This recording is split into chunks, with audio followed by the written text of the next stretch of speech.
Ya, pemerintah optimis mampu mencapai target pertumbuhan ekonomi sebesar 5,2% pada akhir tahun 2025 ini. Dan untuk mendukung pencapaian tersebut, pemerintah tengah menyusun sejumlah kebijakan stimulus lanjutan. Di tengah dinamika perekonomian global saat ini, Menteri Koordinator Bidang Perekonomian Erlangga Hartarto menegaskan, pemerintah tetap optimis dengan pertumbuhan ekonomi di sepanjang tahun 2025 yang ditargetkan mampu mencapai angka 5,2%. Guna mencapai target pertumbuhan ekonomi 5,2% di akhir tahun ini, Erlangga menyebut pemerintah tengah mempersiapkan berbagai hal sesuai arahan Presiden Prabowo Subianto untuk mampu mengungkit pertumbuhan di kuartal ketiga dan kuartal 4 2025. Pertumbuhan ekonomi kita tetap optimis, jadi kita berharapkan pertumbuhan sesuai dengan perencanaan di angka 5,2. Beberapa hal sudah dipersiapkan dan Bapak Presiden sudah mengarahkan bagaimana kita bisa mengungkit pertumbuhan di kuartal ketiga dan di kuartal keempat. Nah, tentu dari lintas kementerian kita sedang mempersiapkan beberapa hal, kita sedang meninjau paket yang selama ini diluncurkan, bagaimana implementasinya bisa dimaksimalkan di kuartal kedua. Sebelumnya, juru bicara Kementerian Koordinator Bidang Perekonomian Haryo Limanseto mengatakan, pemerintah tengah memfinalisasi sejumlah rencana kebijakan lanjutan dari paket stimulus yang telah diberikan pada Juni hingga Juli ini. Paket stimulus lanjutan akan diberikan guna menjaga momentum pertumbuhan ekonomi. Meski belum bisa merinci bentuk insentif seperti apa yang akan diberikan, Haryo menyebut stimulus yang diberikan pada Juni lalu masih dalam tahap evaluasi. Sedangkan kebijakan baru yang tengah disusun lebih berfokus pada program-program prioritas. Dari Jakarta, tim liputan IDX. Ya, pemirsa, untuk membahas tema kita kali ini, menjaga optimisme target pertumbuhan ekonomi 5,2% hingga akhir tahun 2025, kita sudah tersambung melalui Zoom bersama dengan Ibu Santi Samdasani. Beliau adalah Ketua Perdagangan Internasional Kamar Entrepreneur Indonesia. Kemudian sudah bergabung juga Mas Sufreni Manilet, peneliti ekonomi Core Indonesia. Langsung saja kita sapa. Halo Bu Santi, apa kabar? Baik, Pak. Baik, terima kasih atas waktu yang disempatkan. Mas Yusuf, apa kabar? Kabar baik, Mas Pras. Baik, terima kasih juga atas waktu yang disempatkan. Sebelum membahas lebih jauh, seperti biasa nih, dari Mas Yusuf sebagai ekonom mereview terkait dengan kondisi perekonomian Indonesia saat ini di tengah dinamika juga nih.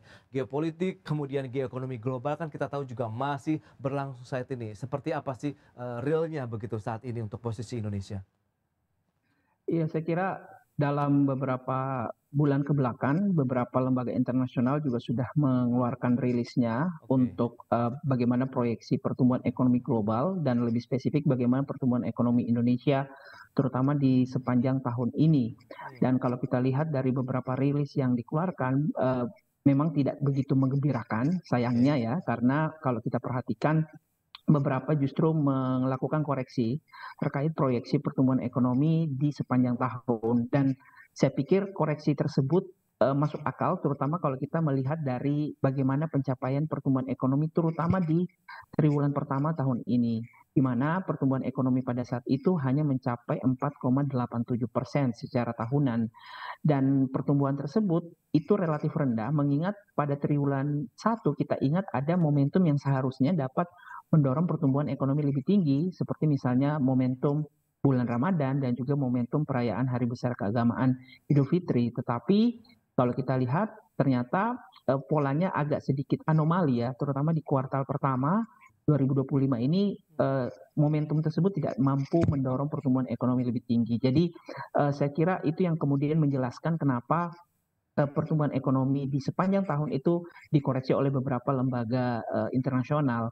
Dan hal lain yang juga tidak kalah penting adalah cakupan stimulus pemerintah memang masih bisa ditingkatkan, mengingat kalau kita lihat terutama dari cakupan stimulus yang diberikan di triwulan pertama dan juga di akhir triwulan kedua, beberapa cakupan stimulus itu relatif masih kecil, terutama kalau tujuannya sekali lagi untuk mendorong pertumbuhan ekonomi sesuai dengan target pemerintah 5,2. Jadi kalau kita mengukur memang ekonomi di semester pertama itu belum begitu menggembirakan karena tadi faktor dari konsumsi rumah tangganya relatif masih rendah. Kemudian ada juga tekanan dari global ya yang memang kita tidak bisa hindari, dan faktor dari kebijakan pemerintah sendiri seperti misalnya kebijakan efisiensi anggaran dan juga menahan belanja itu juga akhirnya memberikan efek terhadap keseluruhan kinerja perekonomian terutama di semester pertama di tahun ini. Jadi gambarannya mungkin seperti itu, Mas Pras. Baik, baik, ini cukup gamblang sekali. Nah, dari kacamata pelaku usaha, saya sendiri melihat bagaimana Bu Santi, kalau kita lihat dengan dinamika kondisi global, kita tahu juga kita perekonomian kita masih mencoba untuk struggle begitu. Baik Pak, kalau saya lihat dari pelaku usaha itu kita bisa bagi 3 ya. Oke. Pertama adalah pelaku usaha yang sudah established, yang sudah berpuluh-puluh tahun skalanya cukup besar, mereka sudah go internasional juga. Itu yang pertama. Yang kedua adalah pelaku usaha yang masih middle ya. Dan yang ketiga UMKM ini. Jadi kalau saya lihat yang banyak sekali kebijakan-kebijakan sekarang, apakah saya nggak tahu, kadang-kadang saya pikir, masa sih, apakah ini hoax atau benar gitu ya, kayak misalkan kalau rekening bank tidak dipakai selama 3 bulan itu diambil-ambil oleh pemerintah, come on, apakah kita membutuhkan kepanikan-kepanikan seperti ini di tengah gejolak global yang sebesar ini gitu kan. Nah, itu yang pertama. Yang kedua, kalau dunia bisnis, saya melihat ini masih dalam makin hari, mau itu yang bisnis yang udah established, bisnis yang menengah maupun bisnis yang UMKM itu makin hari makin ketar-ketir. Karena apa? Mereka tidak melihat atau belum bisa melihat sebuah arahan atau government direction yang memang benar-benar solid yang mendukung mereka. Yang mereka melihat adalah sebuah kebijakan-kebijakan pemerintah yang justru membuat mereka makin khawatir gitu dengan kenaikan pajak, dengan hal-hal yang tidak perlu dipajakin kayak amplop resepsi atau apa macam-macam. Menurut saya yang hal-hal seperti ini tidak perlu. Pemerintah harus benar-benar fokus bagaimana kita pertama bukan negosiasi hanya keluar. Diplomasi kita itu bukan hanya keluar negosiasi dengan Amerika atau melakukan diversifikasi dengan BRICS, CEPA, dan lain-lain. Our first homework, tugas pertama kita itu adalah bagaimana kita mau mengambil kebijakan-kebijakan yang membuat rakyat saya tenang, rakyat saya confidence, rakyat saya merasa percaya dengan pemerintah. Pertama yang harus dijaga adalah domestic peace of mind dari pebisnis. Kalau domestic peace of mind ini sudah terjaga, berarti negara akan aman, berarti politik akan aman. Baru internasional percaya ke kita. Kalau saya lihat di sini internasional kenapa juga tidak kurang masuk atau kurang sesuai dengan ekspektasi, belum masuk, belum respon internasional, karena dia melihat domestiknya aja kok warga Indonesia sendiri ini kok penuh dengan kekhawatiran, pebisnis mereka penuh dengan kekhawatiran, bagaimana saya bisa invest kalau ini, bagaimana ke depannya. Jadi yang harus dijaga pertama adalah domestik, yang 3 lina itu, yang itu pebisnis yang utama, yang besar, menengah, dan yang kecil, begitu Pak. Baik, baik Bu Santi. Nah, lantas kalau kita bicara mengenai sektor usaha ini, Mas Yusuf, apa yang masih bisa kita optimalkan begitu sehingga bisa menjadi motor penggerak ekonomi Indonesia? Tadi sudah disampaikan dari 3 kelas pelaku usaha sendiri yang established, yang sudah besar, kemudian kelas menengahnya, bahkan sampai dengan UMKM, sehingga benar-benar bisa menjadi roda penggerak ekonomi masyarakat dan nasional tentunya. Iya, kan kalau kita lihat dari cakupan ataupun proporsi share sektor, memang industri masih menjadi sektor yang menyumbang ya, Oke. proporsi paling besar gitu. Tetapi kita juga perlu melihat subsektor dari industri itu sendiri. Saya kira kita harus akui bahwa subsektor seperti katakanlah tekstil, kemudian alas kaki, saat ini kondisinya memang tidak begitu baik. Dari dalam negeri permintaan terhadap produk-produk tersebut juga relatif masih tertahan, ditambah juga dinamika dari ekonomi global itu sendiri yang akhirnya menahan ya, menekan. Nah, harapannya sekarang ada pada sektor-sektor tradisional yang umumnya masih bisa tetap tumbuh meskipun memang kondisi dari ekonomi domestiknya tidak begitu baik. Seperti misalnya industri, subsektor industri makan minuman ya, karena bagaimanapun juga kita akan harus tetap makan dan minum sehingga subsektor industri makan minuman ini yang diuntungkan dalam situasi seperti ini. Tetapi sekali lagi bahwa industri makan minuman juga akan tergantung dari bagaimana permintaan domestik itu sendiri gitu.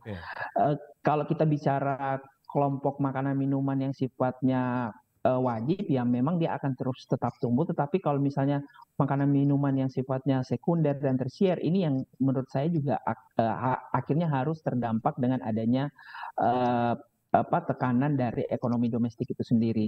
Tetapi kalau ditanya tadi bagaimana performa dari sektor lapangan usaha, saya kira industri manufaktur, lebih spesifik makanan minuman itu masih menjadi semacam tanda kutip penolong gitu ya industri kita ataupun ekonomi kita saat ini.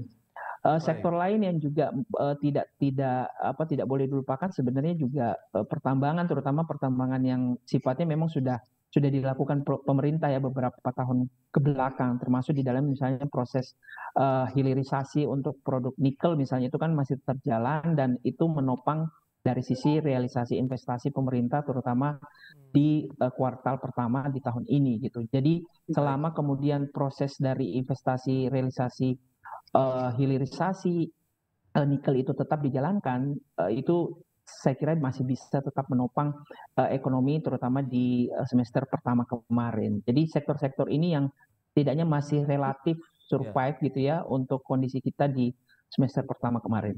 Baik, Mas Yusuf, lantas apa upaya-upaya yang perlu dilakukan dari sisi pemerintah, pelaku usaha begitu untuk menjaga optimisme pertumbuhan ekonomi kita masih bisa menyentuh 5%. Kita bahas nanti di segmen berikutnya. Bu Santi dan juga Mas Yusuf, kita akan jeda dulu sebentar. Dan pemirsa, kami akan segera kembali usai pariwara berikut ini.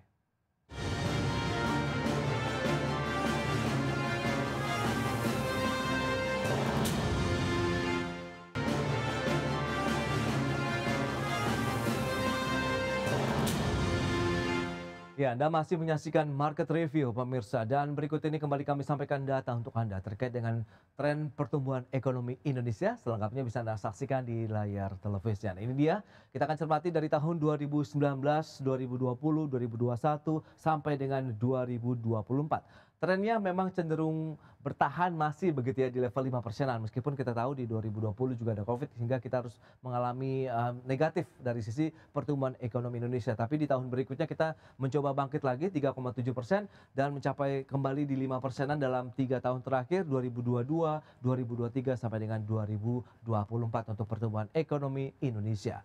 Dan selanjutnya kita akan cermati dari sisi target pertumbuhan ekonomi yang dicanangkan oleh pemerintah.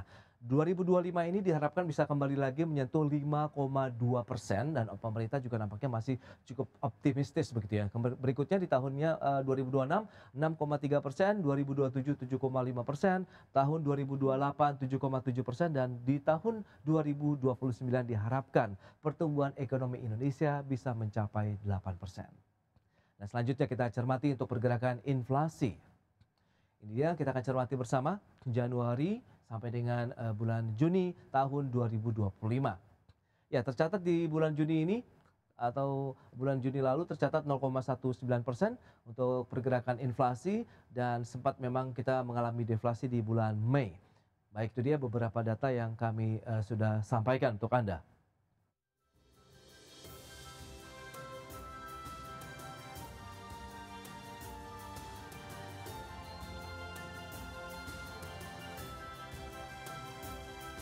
Kita lanjutkan kembali perbincangan bersama dengan Ibu Santi Samdasani, Ketua Perdagangan Internasional Kamar Entrepreneur Indonesia, kemudian Mas Yusuf Reddy Manilet, Peneliti Ekonomi Core Indonesia. Nah, itu dia beberapa data yang tadi sudah kami sampaikan. Lantas kalau kita bicara mengenai strategi untuk menjaga optimisme nih, untuk Bu Santi sendiri melihat seperti apa nih langkah-langkah yang mungkin perlu kita segera rumuskan bersama, begitu mungkin kolaborasi antara dunia usaha dan pemerintah begitu Bu Santi, sehingga pertumbuhan ekonomi kita di tahun ini lah paling tidak bisa menyentuh lagi 5%. Saya merasa begini, ada tiga Ya, ya, yang approach yang mungkin bisa saya sarankan. Pertama, sudah betul BI menurunkan suku bunga, suku oke. bunga itu udah oke.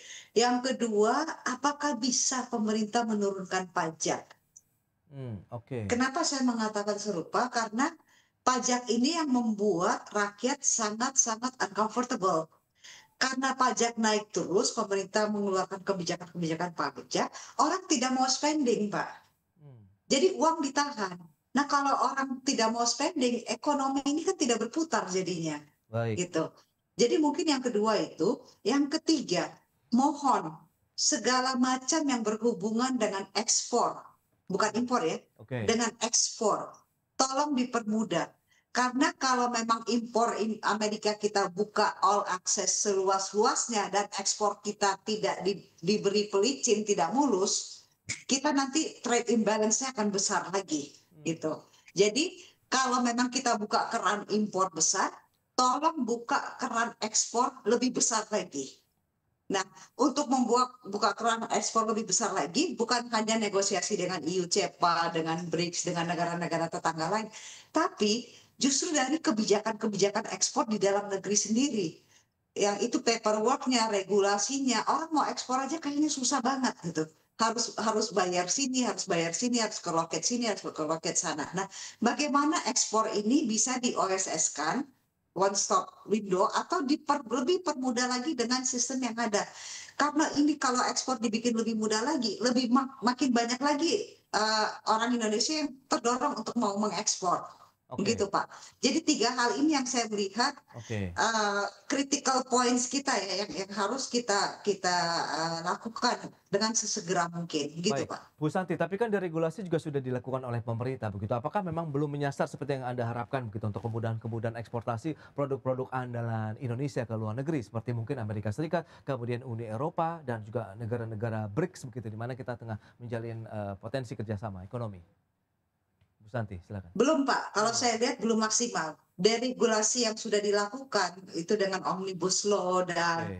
dan lain-lain ini kan implementasinya kita belum terlalu kelihatan di sini.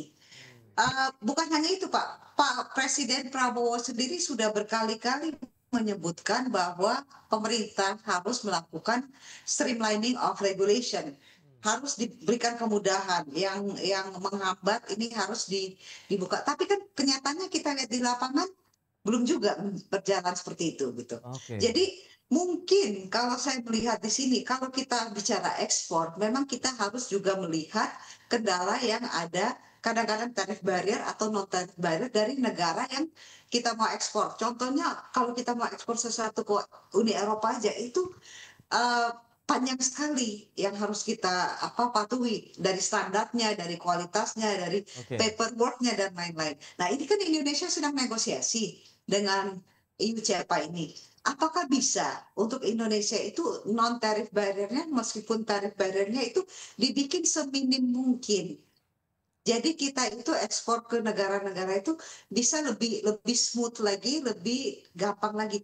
Saya yakin kalau ekspor dibuat segampang-gampang mungkin yang deregulasi yang sudah dilakukan itu masih ribet, Pak. Oke, baik, baik. Harus dibikin lebih simpel lagi supaya kita termotivasi, kita bisa terdorong untuk oke, ekspor sudah mudah, ayo kita membangun industri kita. Kenapa industri juga di sini juga seret atau tidak terlalu cepat perkembangannya? Karena kita bangun pabrik, orang Indonesia bangun pabrik kan dia ingin ekspor. Oke. Tapi kalau bangun pabrik ekspornya susah, ngapain? Ya udah cari aja yang gampang.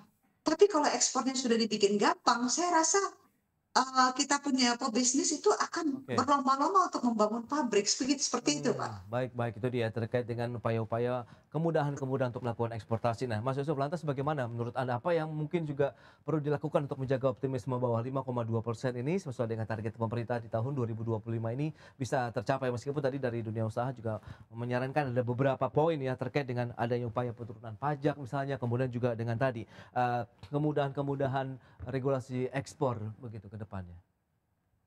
Baik, pemerintah melalui Kementerian Koordinator Perekonomian Pak Erlangga kemarin memberitahukan bahwa akan ada ya lanjutan stimulus. Ya.